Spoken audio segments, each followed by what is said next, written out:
வணக்கம் நண்பர்களே, கதைக்குள் செல்வோமா? ஒரு அழகான காட்டில் ஒரு வேட்டைக்காரன் பசிக்காக பறவைகளை பிடிக்க ஒரு வலை விரித்து அதில் தானியங்களை தூவி மறைந்து நின்றான். சில நேரத்தில் ஒரு புறாக்களின் கூட்டம் அந்த தானியங்களை பார்த்து கீழே இறங்கியது. அவற்றிலிருந்த புத்திசாலி தலைமை புறா ஏதோ தவறு இருப்பதாக சந்தேகித்தது.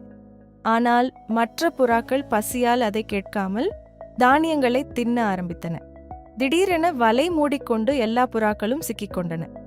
அவை பயந்து கலங்கினாலும் தலைமை புறா அமைதியாக இருந்து, நாம் எல்லோரும் ஒன்றாக பறந்தால் இந்த வலையை தூக்கி கொண்டு தப்பிக்கலாம் என்று கூறியது.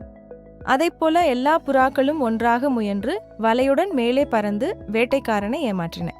பிறகு அவை ஒரு எலியின் உதவியை நாடி அந்த எலி தனது கூர்மையான பற்களால் வலையை கடித்து அவற்றை விடுவித்தது.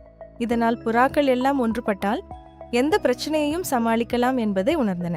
இந்த கதையிலிருந்து நாம் கற்க வேண்டிய முக்கியமான பாடம் என்னவென்றால், ஒற்றுமையும் புத்திசாலித்தனமும் இருந்தால் எந்த ஆபத்தையும் எளிதாக சமாளிக்கலாம்.